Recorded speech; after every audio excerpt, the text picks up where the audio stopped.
Hello, everyone. Thank you for joining the Fantasy Football Predictive Analytics podcast with Rhys Tiller. This week, as we have the first wild card games, it's just the two of us talking about the six games, three on Saturday, three on Sunday. Mr. Rhys, how is your Thursday going? It's pretty good. Yours? That's pretty good. It's good to catch up and talk football anytime, right? Yes. All right, so let's look at the games. The first one is Indianapolis at Buffalo.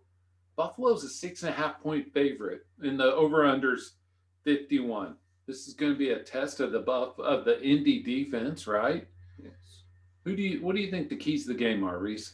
Well, I do think that if the Colts have any chance of winning, they need to slow down Josh Allen. Yeah. And for the Colts, and the Bills' strength on defense is Tre'Davious White, his ability to take away the team's top receiver. But with the Colts, they really don't have that alpha or the number one. So Tre'Davious White's the advantage they have with him is no longer viable. So I think the Colts, their ability to spread the ball will be key for them, along with run the ball against the questionable Bills defense. Yes, I think the Colts have a chance. I mean, a touchdown's a lot of points to give in the NFL during the playoffs. We see out of these six games, traditionally we would see three or four upsets, which sounds crazy, but I saw a stat this week, Reese. The home teams had zero advantage. In fact, for the first time ever, the visiting teams won one more game than the home, and then you have the bye, right? I mean, not the Yes. bye, the tie. And so, if you think about it, how crazy it is that the road teams won. And so, do not think that the road home splits will matter as much for these playoffs, other than the cold weather, things of that nature, the dome teams. Yes, that's one thing with this game too. As perfect example with Buffalo up in north with terrible winds up there. I say terrible, but it's terrible for throwing the football. And Indianapolis being a dome team coming in there will give Buffalo quite a bit extra advantage. I do agree, especially Phillips Rivers. His arm's not what it used to be, right? And he's used to playing in California before then. Yeah, and then the dome. So let's call this game over unders 51. What's your score? Indianapolis Colts 13, Bills 31. Wow, big, big, big. I actually think it can happen because if Buffalo gets up, then I think that they're the Colts aren't made to come back, No. and so it'll be interesting. And also, I think that there could be receivers like Michael Pittman that have strong games unexpectedly, something like that. Also, keep an eye. I saw Cole Beasley missed a couple of days practice this week, so keep that in mind. All right, now moving to the next game, the Rams at Seattle. I'm surprised Seattle's only a 3.5 point favorite with John Wolford at quarterback, in the over/unders 42 and a half. Speaks to a low scoring defensive game. Also, Russ hasn't been cooking lately, has he? No. I do think defenses have kind of figured him out. And also whenever he was cooking, he played Atlanta and Dallas. So it's not really that much. He was not in the kitchen that much, so to say. Sort of like how Tom Brady has been the past couple weeks, beating up against bad teams. But can the Rams effectively stop both Seattle receivers like they did the previous game? And except for the very end, whenever the game was starting to slip away a little bit. But the Rams defense put up a phenomenal effort like, for pretty much the entire game with the offense sputtering almost the entire time against a very much improved Seattle defense. And Jamal Adams says he's going to play, but we don't know if he's going to be fully healthy, right? Right. You know that line at only 3.5 with no Jared Goff, with Wolford or whatever his name is playing quarterback. It makes me think Vegas thinks that the Rams have a very good chance. And we in the fantasy community may be overrating how good, possibly, Jared Goff really is, right? Right. And so it's kind of an interesting thought process. McVay is a quarterback whisperer, or that's what his reputation is. Considering everybody that he's practically breathed on is now being looked at for an NFL head coaching position. Yeah, we need him to, come breathe on us a little bit, don't we? Yes. So I think Seattle, if their defense plays well, they win easily. But their defense hasn't been that great, and I kind of like McVay in an upset on this. Do you have any? I don't want to influence you, but I think this game's like a 21-17, 24-17, something along in that line, with coming down to the fourth quarter and the Rams have a chance. I do think if it goes to the fourth quarter, I'm on the exact opposite side of you because Wolford versus Russ in the fourth quarter, one has a lot more experience, period, versus your LinkedIn profile, and so I really do think the Seahawks should win this game handedly, and if they don't, it does make you seriously question how far they can theoretically go in these playoffs. I will say, when I was doing the Football Guys subscriber contest for the playoffs, I was doing in my mind, how far could Seattle go, and I couldn't get them very far. I just can't see them throwing those upsets like Minnesota did in years past, or to be able to roll 2 or 3 games. I just don't see them throwing up big points. Last week, it took a couple late touchdowns, and Lockett had 3 to win. So anyway, so you're thinking Seattle by a few, and I'm saying Rams in an upset by a few. Yes. All right, last one on Saturday night. Tampa Bay Buccaneers traveling to Washington to face the football team. And Tampa, Tom Brady, is favored by 8.5. Over under is 44.5. That big spread, in my lowly opinion, is because Alex Smith is questionable. If Alex Smith doesn't play, I really like Tom Brady and company, don't you? Yes. And I believe the football team has a lot better record whenever Alex Smith plays, like only 6 losses in the past year and a half or so. And I honestly, if Alex Smith plays, I do think Washington football team can pull off that upset because Tom Brady's kryptonite is pressure, which is the football team's absolutely strength. If they can't get pressure, they are pretty much toast. And we've seen in a couple of games where the defense literally carries them, like against the 49ers with 2 defensive touchdowns. What are your thoughts? I'll still go with the Tampa Brady Buccaneers. Their defense has played well down the stretch, and I don't know. This is just one of those games that I think the Buccaneers are going to be all in. They're all in now. They're not worried about next year whether Brady or Gronk comes back. The other layer to this is Evans got hurt. Is he going to play, or does it even matter since Antonio Brown's now in the mix? I honestly think that if Evans does play, I do think it would help them, but the football team with a very no-name secondary has been very, very good to wide receivers, even though in their division they have Cooper, Gallup, and Lamb, even though they're on the same team. Yeah. Yep. And the Eagles have decent receivers, and even the Giants are not really, I guess. That fell apart. But, we think about Washington and Ron Rivera doing so well to get here. But if Alex Smith plays, I agree with you. I give Washington a slimmer of a chance, more than Vegas does, because 8.5 points is a really small chance to win straight up. But if Smith is not playing, I think this is a blowout. I agree with you.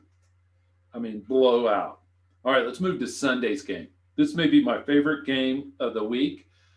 Baltimore travels to Tennessee What's interesting is Baltimore's a 3.5 point favorite, and the over under is huge. It's 54.5 because of Tennessee's bad defense. The one thing we know is there are going to be a lot of points scored by both teams. It's just who has more, right? There was also one other thing that you missed. There's going to be lots of rushes. Oh, yes. But Derrick Henry, Lamar Jackson, and even J.K. Dobbins has burst out onto the scene with this phenomenal Week 17 game. Oh, yeah. And you're right on that, which may make the game go faster, right? Because Yes. not the passes. Do you think Tennessee can score enough, or let's ask it the other way? Lamar's put a great string of games on to finish the season. Is he going to be able to keep it up against Tennessee and carry the Ravens to victory? I do think that he can do it. The question is what Lamar will show up, as he is one of the more inconsistent passers. He's very consistent as a runner, able to get down, trying to get downfield and run. But can he be accurate? And one thing with Tennessee is that usually that it's sunny, and this game's gonna be sunny as well. So the weather's not gonna be as much of a factor. It's gonna be cold, but he could still throw the ball, as opposed to in Buffalo where it's gonna be windy, And below possibly freezing. rain. Yeah, below freezing. This game's supposed to be in the low 40s. So, but I want to give a contrarian point of view. Okay, Tennessee went deep into the playoffs last year, right? Yes. And now they are underdogs after a pretty good season. Derrick Henry going over 2,000, Tannehill having a good year, Davis and Brown being pretty good, and now they're 3.5 home underdogs. That seems kind of interesting, don't you think? I do perceive it more of a nod to Baltimore than a slight to Tennessee, as lots of teams view Baltimore as the hottest, Baltimore and Buffalo as the two hottest teams in the NFL right now, and teams that no one wants to play. As lots of people are worried that Kansas City's already fizzled out. I don't know if I'm buying that, but I'm not either, but that is the concern for quite a few people. in the game that Vegas, all right, who do you think wins that game? I think Baltimore wins, but Tennessee covers. I can see that. All right, moving on to the Who do game. you think wins? I think Baltimore wins too. I just find it funny that everybody's jumping off at Tennessee. All right, the game that we all feel the most confident about is New Orleans hosting Chicago, 10 point favorites, and the over under is only 47, which means it's like what 28-18 or 28, yeah, 28-18 or something like that. And so I don't know. I can kind of see it. It's going to be interesting to see if Trubisky, how he's going to hold up. What do you think? I do. I think that 18 points for Chicago is going to be a little generous, because Trubisky's only been really good this far, I think, because of the running game that Montgomery's given. And before Hurts and Miles Sanders rushed for a ton of yards on the Saints, no one had a 100-yard rush against them since like 2016. So I really don't know if they can get Montgomery going. And if Montgomery doesn't get going, the offense does it, and Trubisky looks like he's terrible. Right. So, and if that's the case, with the Saints' great back end, their ability to rush the passer, and Drew Brees and Alvin Kamara on the other side, I do not see how the Bears can even make it a contest if Montgomery cannot get going. Plus, we have Lattimore on Allen Robinson, right? Yes. And so if we're looking for sleepers for this week, Darnell Mooney sure pops out if the Bears have to throw a lot to try to catch up, right? And but also the Saints haven't played that great of late. And so, this game could be a 24-10 game too. I mean? And so that's going to be interesting. In the last game, which probably has almost as much intrigue as the other AFC game earlier in the day, is Cleveland at Pittsburgh. Pittsburgh's a 6 point favorite. It's on Sunday Night Football. It's going to be chilly because, it's Cleveland at nighttime in the winter. And the over-under is 47.5. Pittsburgh hasn't played that well. Cleveland has their coach and a couple players that are going to be on quarantine. What do you think about this game, Reese? I honestly believe that the Steelers should be able to win, and it very handedly, almost like the way the Seahawks are, because if the other team is lacking a Pro Bowl player and their head coach, it should not be much of a contest if you are a division winner, especially if Mason Rudolph nearly beat this same team. You Yeah. you should hope Ben Roethlisberger could be able to produce more points than that. And earlier in the season, and I know this was when the Steelers were going really well, they put up, I believe, those 38 points on this Browns team with only one passing touchdown from Ben. So even if Ben does not produce as well, that this team could still function and run the ball effectively against a weak Browns front. With Sheldon, as long as they could take Sheldon Richardson and a couple of the and Oscar. Larry Ogunjobi out of the middle, clear obvious running lanes for James Conner and Benny Snell. All right, two layers that I want to throw in. This could be the last game that many of the Steelers play together. You know, Juju is going to be a free agent, but Dupree a free agent. Uh, Hector, who's the guard tackle? Alejandro Villanueva. Yes. And James Conner. Yep. And so, will they circle the wagons? Will they say it's now or never? Maybe, right? How about the Browns? How's Baker Mayfield going to respond? Is he, he has a chance. He has a chance to show everybody, I am not who you think I am. And so this will be interesting. Who do you think wins? I honestly believe that Mike Tomlin is a much better coach than Stefanski. I was going to say Mike, whoever's filling in for Stefanski. And Roethlisberger is better than Mayfield, and Steeler is a better roster, better coach, better quarterback. I honestly think the Steelers should win this game very handedly. The one thing about coaching, it's not the scripting of the first few plays of the game. It's the nuance of, hey, I feel like this play's going to work. I feel like, that gut feel as you get in the game. That's why, like, Andy Reid's teams do so well, those slight adjustments. I actually think the Browns have 45% chance of winning. Because we don't have to, look at that look on his face. We don't have to think too hard or remind ourselves too far back that where Roethlisberger was struggling, right? He could throw a clunker like that and the Steelers lose. And, Chubb and Hunt go wild. But I'm going to say Cleveland covers, Pittsburgh wins. Does that seem reasonable? All right. So, who's making it to the conference championships? Kansas City, Green Bay. Oh, you took the hard ones right off the top, didn't you? I'll take another hard one. New Orleans. Oh, yeah. And Baltimore. Baltimore there, huh? I kind of like it. In the NFC, I have Tampa Brady, and I think Green Bay. Tampa Bay and Green Bay. The only reason is I think Tampa Bay, what's that look for? My thinking on your part is if no other wild card wins besides the Buccaneers, Green Bay will play Buccaneers in the semis, so only one team can advance. But they'll be, I'm just saying the two best. We don't know who's going to win, right? And the other one is I think Tampa Bay has a shot. Even people are talking about Tampa Bay and New Orleans. It's hard to beat a team 3 times. Also, everybody's on Buffalo. And to your point, I think Baltimore and some of these other teams have a shot against Kansas City. And so if you're in a playoff league, like the Football Guys subscriber contest for playoffs, I would encourage people to find some unique combinations.